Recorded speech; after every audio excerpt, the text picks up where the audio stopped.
De acordo com o levantamento do TCU, são 6.157 militares dentro do governo federal brasileiro na atual gestão. Isso é um aumento de mais de 4 mil militares envolvidos dentro da estrutura política e institucional do Brasil. Vamos falar um pouquinho sobre militares e política? Bom, o termo militar vem do latim miles, que significa soldado. E historicamente esse termo ele vai ser empregado para designar o ato de guerra, ou seja, um momento de conflito da sociedade, e também, isso é muito importante, a presença dos militares vai ser uma ferramenta de garantia da paz. Bom, a origem dos militares, da presença dessas pessoas ligadas à manutenção da paz ou à execução da guerra dentro da sociedade, dentro do campo político, é incerta, é imprecisa. Mas a gente pode pensar que a partir do momento que nós conseguimos passar a simbolizar, defender ideias, a presença dessas pessoas se tornou muito mais significativa, no sentido de que nós, às vezes, não vamos brigar até o limite das nossas forças com relação às coisas. Em determinado momento vai valer muito mais a pena eu procurar uma fonte de água, procurar um outro rio, se eu estou numa disputa territorial, do que morrer por essa questão. Porém, quando a gente está falando de ideias, quando a gente está falando da nossa capacidade simbólica, aí as coisas vão ficar um pouquinho mais intensas. E aí, enfim, a gente vai matar e morrer por ideias muito mais fortemente do que por questões materiais. Então esse é o primeiro ponto. Segundo ponto, né? Até o século XVI, mais ou menos, cada sociedade vai desenvolver uma maneira específica, né? De acordo com seus recursos culturais, com seus recursos materiais que existem dentro dela, para fazer a guerra. Eu não tenho uma uniformização das forças militares de uma maneira contundente. O que vai começar a acontecer justamente a partir do século XVIII. A partir do século XVIII, que mesmo você sendo de um país X, sendo aqui do Brasil, você vai olhar para um militar de outro país e vai reconhecer que aquele sujeito, aquela pessoa é um soldado, pois haverá uma similaridade entre aquela pessoa que você está vendo e os soldados do seu país. É nesse aspecto, então, que a gente pode entender que há uma racionalização da figura do militar e das próprias corporações militares dentro da estrutura estatal. E aí, desse modo, é a partir do século XVIII que eu vou começar a ter uma separação, pelo menos institucional, entre os militares e a própria ação política. Porque antes disso eram figuras muito coladas. Eu tenho, por exemplo, a figura do Napoleão, que vai ser um quadro militar, que depois vai ser um imperador, né? Eu tenho um militarismo muito colado à questão do poder. Isso vai começar a se diferenciar, vai haver uma separação, e eu vou ter o surgimento do político civil, e o militar ele vai ser basicamente submisso a essa figura dos civis, dos governantes civis. Mas não é por causa dessa separação institucional que deixamos de ter uma relação entre os militares, entre o militarismo e a política. De acordo com Clausewitz, está na nossa bibliografia, a gente vai entender a presença e a ação militar como uma continuidade da política por outros meios, né? Então, quais são os meios? A questão da imposição física, do subjugamento físico, para que se imponha e para que se coloque uma vontade política hegemônica como a vontade política dominante numa determinada situação de conflito entre duas partes, entre dois países, por exemplo. Porém, lembremos, os assuntos de guerra, os assuntos militares ainda são fundamentais para o destino do Estado, né? Sun Tzu vai falar isso para a gente. Maquiavel também aponta a questão militar como muito relevante para a manutenção do poder do Estado, na figura do príncipe, do poder centralizado de uma maneira geral.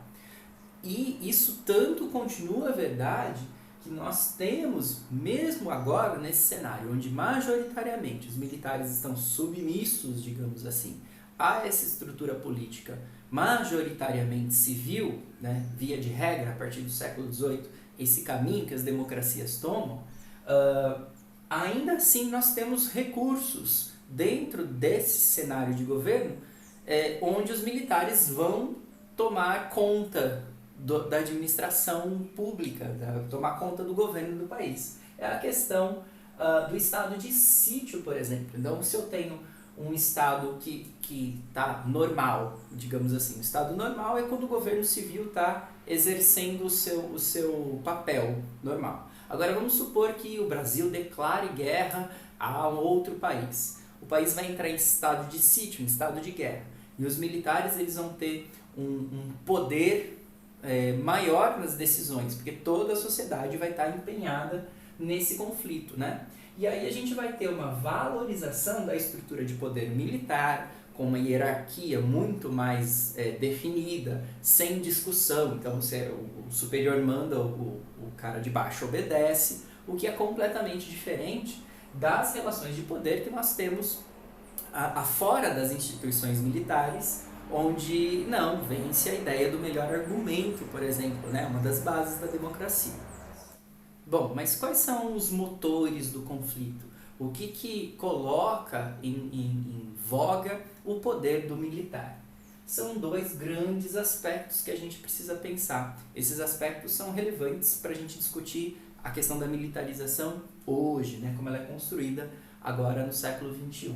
Bom, primeira questão, o medo. O medo ele é um motor que, como a gente falou, desde a época que a gente aprendeu a simbolizar, ele vai ser muito relevante para o ato de guerra e para a captação de pessoas que se colocam como dispostas a matar e morrer pelos seus ideais. Estamos falando do medo de deixarmos de ser aquilo que nós somos, né? Isso é muito importante. Essa questão do medo em si, ela já traz uma série de questões. Eu posso ter um medo real e objetivo que mobiliza realmente os soldados a irem para o fronte de batalha, mas eu também, em especial, no final do século XX e no século XXI, eu posso ter uma construção desse medo, e esse medo não necessariamente ele tem bases reais, mas eu preciso construir esse medo para justamente motivar os meus soldados a performarem no campo de batalha, como se aquilo fosse uma batalha da vida deles, mas não necessariamente esse medo existe. O exemplo contemporâneo talvez mais gritante é a questão das armas de destruição em massa, que motivam a invasão dos Estados Unidos no Iraque, e que quando vão procurar, realmente as armas não existiam. Aquele medo então não era real, mas foi construído como uma motivação para deixar os instintos dos soldados assim, nossa, nós vamos lá e nós vamos fazer isso, nós vamos vencer essa guerra e vamos acabar com essas armas de destruição em massa, que aí na verdade não existiam. Outro motor, outro sentido da guerra que a gente tem é a questão da desilusão. Então nós, no século XVIII para trás, majoritariamente, nós pensávamos na guerra, no soldado, como aquele grande herói, como aquele modelo de coragem. E esse modelo de coragem ele vai ser substituído do 18 em diante pelo soldado robotizado, pelo soldado numérico, né? Então assim, há uma desconstrução desse grande herói que vai, na verdade, agora ser um número, né? Eu estou pensando mais na tropa do que no soldado, né? Eu penso a valorização do exército versus a valorização do soldado. Isso vai se dar porque nós, ao longo do percurso histórico, vamos entrar num processo de desvalorização da vida. Isso vai ser causa e consequência de um gap entre as gerações, né? Então, a ausência da experiência de vida e do contato entre as gerações vai levar, de maneira muito cruel, à banalização da vida. Todas essas ideias que eu estou falando, vocês vão se lembrar, a gente viu dentro do Estado Islâmico. O Estado Islâmico ele fazia espetáculos de banalização da vida através de uma espetacularização da morte, né? Aquelas coisas horríveis que eles faziam e filmavam, distribuíram na internet, para banalizando a vida, garantir a instituição do medo. E o medo se colocava então como um motor para a guerra. Bom, e para terminar a nossa aula, vamos pensar um pouquinho no papel dos militares ao longo da história do Brasil, né? O papel não só da instituição militar, mas da ação militar e da ação de domínio físico.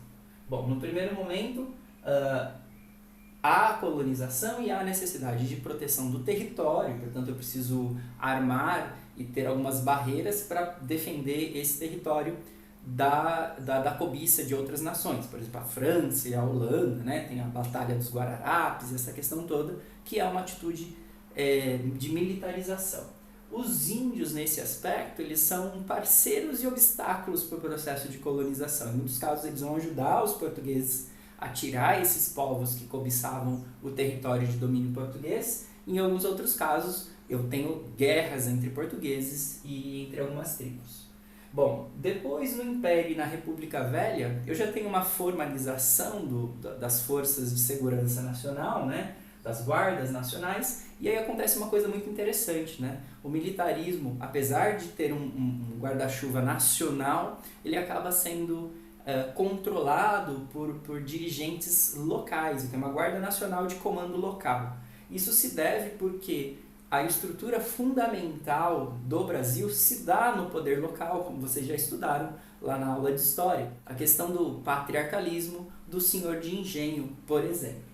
Bom, a gente vai chegar na década de 30, né, a partir da Era Vargas, e a gente vai ter a efetiva criação de uma política de segurança nacional. E aí o Exército Brasileiro também vai ter um papel importante disso, ele vai ser reformado nessa época, e ele vai se colocar enquanto uma força de Estado que garanta o desenvolvimento do capitalismo.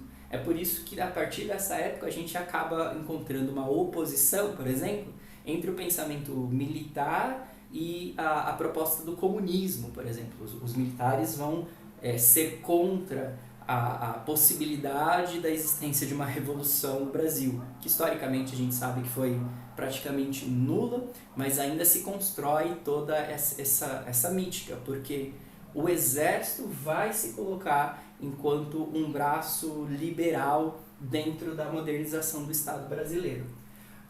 E na ditadura militar, em 64, é praticamente a efetivação disso, né? de um militarismo que acessa o poder executivo para garantir a estabilização desse sistema econômico. Então, os militares, em 64, eles vão atuar como os braços não críticos das elites brasileiras, né? Que vão tentar construir-se e manter-se no poder nesse Brasil que caminhava para um processo de modernização. E com o processo de redemocratização, o Brasil vai voltar a ter os militares como garantidores de um governo civil, enquanto um corpo submisso à Constituição, né? A própria Constituição ela é bem clara em delimitar qual é o papel do Exército dentro do Estado brasileiro, e isso vai ser verdade de 88 em diante, e como eu falei no início do vídeo, toma um caráter um pouco diferente agora no governo de Jair Bolsonaro. É isso aí, gente. Muito obrigado pelo tempo e atenção. Um abraço, se cuidem e até mais.